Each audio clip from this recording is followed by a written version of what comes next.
All right, everyone. So we are here today with Cara North. Um, she also is a connection of mine through Twitter. So I would like to introduce you to Cara North. Cara, why don't you tell us a little about yourself? Hi, Brian. My name is Cara North, and I have been in learning and development for almost 10 years now. I am a full time instructional designer at The Ohio State University, and I'm also a doctoral student in our educational studies program with an emphasis in learning technologies. I'm about halfway through the program right now, so I still have a couple more years ahead of me, and I am a nerd. I really enjoy what I do. I'm very blessed and happy that I kind of fell into this profession, and it's really afforded me a lot of really great opportunities, and I've been able to meet a lot of extraordinary people all across the world. And if you don't have a Twitter, I highly recommend you always get one because you're just able to make connections that I don't feel like you necessarily would otherwise. So yeah, that's kind of where I'm at right now. I really just enjoy learning, and I think that that's another reason why I enjoy the learning development space because I feel like I'm a professional learner, and I get paid to learn daily. And if you're not learning daily, then I think you're doing a huge disservice not only to yourself but also your organization because you're the advocate for learning, and you should be able to bring the best information to your organization to make sure that you're there to support your organization. Yeah, definitely. And it's funny that you said you're a nerd. Um, I'm so glad that being a nerd is cool now, because I'm right there with you. Like I feel like the things that excite me, they are truly are nerdy. So that that's such a good thing that it's cool now. And I had to tell you that the number of Twitter followers that you have, for anyone who doesn't know, she has 38,000 plus followers, which is really cool. But that's really impressive. So congratulations to you on that. Well, actually, if I may, that's actually a glitch that Twitter is still working out. Oh, well, so hey, take it. I don't have that many. There was a weird thing that happened a couple of weeks ago where my account got shut down, and when it came back up, I had double the followers. I was right around 20,000, but I didn't quite have the number that I have today. So I'm not sure what is up with that, but I've contacted Twitter and told them, and I don't know what's happening because a lot of people lost a lot of followers a couple weeks ago because they were kind of doing their purge. But for some reason, I gained, I guess, the ones that people lost. I don't know. They're still trying to figure it out for me. Well, hey, for now you can tell people you have 38,000 I guess that's true. But full disclosure, I'm an honest person. I don't know where they came from. So. followers. Well, needless to say, 20,000 is still impressive. So lately, I've been talking to a lot of people about their story and how they have gotten to where they are today. We've chatted a little bit, but could you tell us a little bit about your story? Yeah, sure. I'm like most millennials, in the sense that I graduated. Well, most old millennials, we're aged like fine wine, but I graduated undergrad in the recession, so I had all these high hopes to have this really amazing career. And then when I graduated undergrad, there weren't a lot of jobs to be found, so I ended up moving back home. And back home for me is rural Eastern Kentucky, and moved back in with my parents and needed a job. So I actually went to the unemployment office and found a job at a call center, and I absolutely hated it. But the thing I found in a call center is that they do actually value some of those old school traditions like showing up on time and being respectful and things that your parents always kind of tell you that you should do, but you might not always necessarily see those kind of characteristics in play a lot of times at work. But in the call center environment, I feel like they do really value that. So because I had that, they promoted me within a few months to quality assurance position. In that position, I got to dabble in training. And that's when kind of the light bulbs kicked off, and I said, this is really cool. I know I didn't go to school for this, but I really enjoy this. I really enjoyed the problem-solving aspect, really enjoyed the importance that it was to make sure that everyone was on the same page in the organization and that you're able to really kind of set the tone for learning and what that looks like. So I really enjoyed that and found that that's something I really wanted to do. So I stayed in that role for a little bit, but then I moved over to Amazon.com, which was actually a call center literally just a few blocks away from where my other call center was, and this is in Huntington, West Virginia. And in that capacity, I got to see a lot of really great things happen. I remember the launch of the original Kindle Fire. I saw the enthusiasm and love for all the digital products, and then I saw kind of Amazon ramp up while I was there. And I became an instructional designer there actually by just asking who makes the training.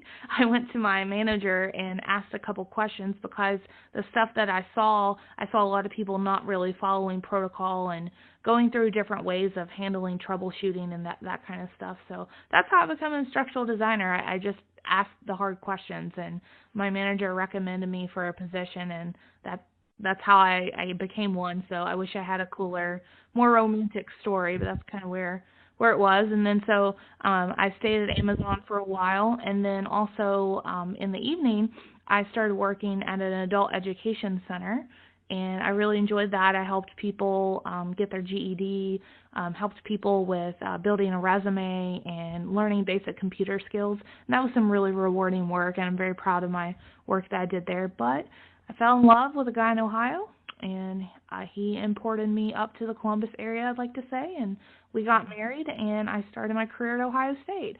And I've been at Ohio State. I just celebrated my 5-year anniversary. So Wow, it's kind of my congratulations. career in a nutshell. Yeah, yeah, yeah. And so when you talk about training, what is it that you love? I think there's just so many things that I love about it. First of all, I love that you're boots on the ground. That's one Hmm. thing that I really love about training is that, especially if it's like instructor led, and even your e-learning, I feel like you really need to put some boots on the ground. You really need to talk to people. Hmm. You Yeah. really need to figure out what their pain points are, how people are understanding what the process is and how it should be, and maybe common goofs and that kind of stuff. But I really enjoy that aspect of it because I feel like you have a lot of visibility to maybe problems that the C-suite doesn't see, or maybe problems that, the local satellite of your organization may have that might not be the same in like another part of the organization. So that fact I love. Another part is that it continues to push me, kind of selfishly, to continue to grow. If I were to reproduce maybe the first thing that I made in the learning management system at Amazon and show it to somebody, I'd probably be super embarrassed by it, truth be told. But the fact that in training you are able to really kind of reinvent the wheel, and you're really encouraged, at least in the roles that I've had, to innovate and really kind of push the envelope and get to know again your training audience and make sure that the content is delivered in a way that resonates with them. I love that challenge of it, and I no two training classes are ever the same, and being able to really kind of tailor and customize information and deliver it in a way that people need it and people use it, and better yet, people perform well, that's what it's all about. So Hmm. seeing that support role and being able to really kind of, in my opinion, be a cornerstone of a great workforce in an organization, that's why I love training. Hmm. No, I'm totally with you. And it's funny, when you were telling your story about, you graduated from college and you kind of took the first job you could get. I did the same thing, and I worked in recruiting. Oh, And for me, what it was, you had certain numbers you had to meet. So you could only spend X amount of time with each candidate. And you'd have someone that would come into to an interview, and they'd have like 90% of what they needed to get the job, but that 10% you knew you couldn't give them to the client. oh And it was man, like, it would break my heart every time, because these people, it was like, oh, if I could just spend some time with them, teach them that 10%, they'd be a great candidate. And I think that, I didn't know it then, but I think for me, that's why I love learning development. I love training, because I want to see people get that 10% that's going to help them win, yeah. Yep. and like you said, it's totally like, for so many people, you know, you might not think it, but just giving them 10, 15 minutes, or a one day training, or whatever, really sometimes can change their life. So for me, that's what I really like. Yeah, I completely agree with that, and it's something that's kind of really near and dear to my heart. I'm actually a first generation college student, and I'm very passionate about kind of rooting for the underdogs, if you will, and I Mhm. love nothing more than seeing somebody in an organization that may start at like a lower level position rise the ranks and Mhm. just get the information they need and be able to take advantage of organizational learning, or even take it a step further and take advantage of professional development maybe outside the organization and just rise and thrive. I love seeing those stories. So Mhm. again, that's another reason I love training as well. Being able to give people those tools is super important. Yeah. Yep, yep, definitely. Now, you said that you're going to school right now to get your PhD, and Yes. your specialty is going to be in learning technology, correct? Yes. Okay, so what do you see as, I guess, the next thing for classroom technology, and how do you think that it will benefit companies or benefit education in general? I think that it's something that is already there, but you might not realize you're using it or doing it. But I think that classrooms and like technologies and in general, we're so connected as a world now, more so than we've ever been, Mhm. in the past. I think there's something really exciting and refreshing to think about breaking physical barriers when it comes to training. For example, this happened about, I don't know, like 8 or 9 months ago. I remember there was a gentleman that came on to the training, learning, development chat, and he was sharing that he was let's see here, a medical, I think he was an emergency room physician, and he was teaching at the University of Kentucky, actually, where my alma mater. Mhm. And he created these kind of choose your own adventures in Twitter and just put them out there about just things that medical students would deal with. So you have a 5-year-old patient that is complaining of knee pain. What's your first step? And he put it on Twitter. And the reason he did that is because he said that he thought it would be interesting for other communities and other people to chime in on these kind of ethical decisions, fast, rapid decisions that medical professionals have to make every day. Mhm. And what he found that there was so much good discussion between not only his students, but just other people wanting to know more about why doctors may do one thing and that kind of thing. And it's something that has always kind of stuck with me ever since I heard it, and I want to figure out Mhm. how to do it. That's But very clever. yeah, it's so clever, right? And Mhm. again, something I wouldn't have necessarily thought of. But I mean, you think of that learning experience for that student in that actual classroom, because they're not only getting interactions with their peers, but they're getting interactions with people all across the world, and they Mhm. may or may not even be their patients someday. So I mean, Right. even just having that interaction, it's better preparing them for their future career, because not only is it just like about the technical knowledge of being a physician, but also being able to articulate that knowledge into Mhm. some kind of reasoning in a character limit so other people could understand. I mean, that's pretty powerful. Right. Oh, definitely. I completely agree. And not only that, so many companies nowadays have their internal social networking. Some Mhm. companies have something that's kind of like a Slack. Some companies use like a Skype chat or something like that.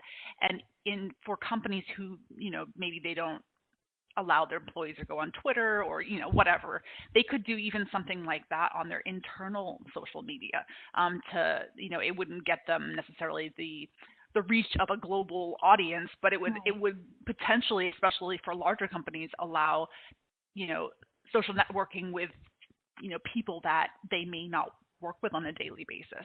So I think it's a clever idea. It's really interesting. Thank you for sharing that. Oh, you're welcome. Yeah, so tell me about Learning Camel. I love it. I love the name. Learning Camel was born in Salt Lake City, Utah last year, and it happened when Debbie Richards, who is a phenomenal lady in learning development, if you don't know her, she very affectionately came up to me at a conference out in Salt Lake at Learning Dev Camp is what it's called. And she said, Kara, what are you doing? I was like, what do you mean, what am I doing? She's like, no, she said, you're good at this social media stuff. She said, have you ever thought about making a consulting business out of it? I'm thinking, no. I mean, I just kind of do it on my own. But she really kind of planted a seed in me, and it really meant something to me that someone like her would see something in me to even go there. So I came back and thought about it, and I started my own little company, The Learning Camel, and we've been in business we just had our 1 year anniversary, obviously, last June. And in that time, I've been able to provide social media um, assistance and management to different companies. I've been able to do some query work for some of the biggest social networks in the world, so that's been fun. And I also consult for Vignettes Learning. And in that role, I help with some virtual instructor-led training online and with Dr. Ray Jimenez and his micro-learning. So I'm able to do a little bit of everything with it, and I think that it's really important to kind of build your capacity in other things, especially if you're not getting kind of use in your own day-to-day job. Being able to build capacity in other ways and keep your skills sharp, I think that's a really smart move, especially given how everything just rapidly changes so quickly in L&D. Yeah, no, I completely agree. So if people reach out to you, you can get them 20,000 followers too. Um, Just kidding. actually, funny story about that. So I've actually only had Twitter for 2.5 years now, and literally to get to my following, my actual following, not my fake following, which whatever right now, that it was just incrementally, just like you do anything in life. So I started out, I'd follow 10 people a day, and then, just incrementally just keep adding people and talking to them. And it took a while. And the biggest pro tip I have for you if you want to get a lot of followers is to really be engaged in conference back channels. Don't feel like you have to actually be at the conference to engage with something. A lot of times I'll go and just see something on Twitter, and it's a conference that might even be like in Australia or something like that, and I see a picture or quote or something somebody puts on there, I might ask for a little bit more clarification or say, hey, who said that? Or, hey, how did you feel? Or you kind of get involved in the conversation, and guess what? Then your name pops up on that back channel. People are like, oh, who's that? And then you'll find, especially at conference, people are so kind of interested in following other people and getting involved. So that's a great way to get followers, is just being involved in conference back channels, even if you're not there. That's a great tip. That's one I hadn't thought of for myself even. So thank you for sharing that. So we're running close on the end of our time. So tell me a little bit about your role before we conclude as a community manager. Okay, sure. I'm community manager for the Training, Learning, and Development community. You can find us at tldc.us. In that capacity, I do a little bit of everything. I help with the social media, help find kind of guests for the show. But what we do is we are a community of learning development practitioners from all around the world. We have a pretty strong community of folks. Every weekday, Monday through Friday at 11 a.m. Eastern Time, 8 a.m. Pacific Time, we have a L&D show. And some days we'll have a guest on there talking about, what they're working on. Some days we have open forum where anyone can get involved and talk about what they're working on. And then some days we have curated playlists like once a month. So this month we have a video playlist, so that's 4 hours of just talking about a topic. But the reason I really like these casts are the platform that we do them in is so interactive that you can actually watch the chat come in and you can chat with the people on the screen at the same time. And it's pretty remarkable to see somebody on there that you may have admired for a long time and actually have them notice you and answer your question. It's really powerful. Wow. And then when we're not doing that, we also have a Slack page, and you can get involved with that too. So another thing too is that I'm a power volunteer. I really believe in giving back to L&D because L&D has given so much to me personally and professionally. So I'm addicted to volunteering, I guess. But so the TLDC stuff is volunteer, and then also next year I will be president of my local ATD chapter. So yeah, I'm just really looking forward to building some great programming and getting human resource and learning development professionals together and figure out how we can do our jobs better. Yeah, definitely. So, if people want to get involved in some of this volunteer work you do, participating in the sessions that you do, getting on the Slack page, do they just go to that website, or how do Yep. they get involved? Yep. TLDC.us. You should be able to get involved that way, or you can follow them on Twitter at and then underscore TLDC is a great way to also get plugged in. But yeah, we're just a community of volunteers. I mean, everybody owns TLDC because it's a community. So everybody has a voice and everybody can get involved to the level that they're comfortable. But you'll make some really great connections. I've met some of the most amazing people through that community that I consider friends now. So if Yeah. you don't have a tribe, come be a part of ours because we'd love to have you. Yeah, definitely. Well, thank you for the invitation, and thank you for spending some time chatting with us today. And I wish you all the best, especially on your PhD and everything. I personally know what a hard challenge that is. So congratulations to you on doing that. And I, for one, will be definitely joining your chats and your Slack channel. So thank you so much for the invitation. Anything else that you want to say to anybody before we go?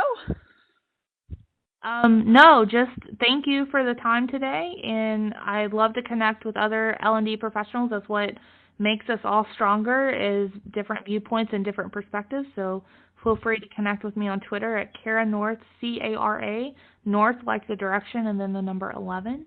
And yeah, let's just keep a conversation going about it. Definitely. Thank you so much. Thank you.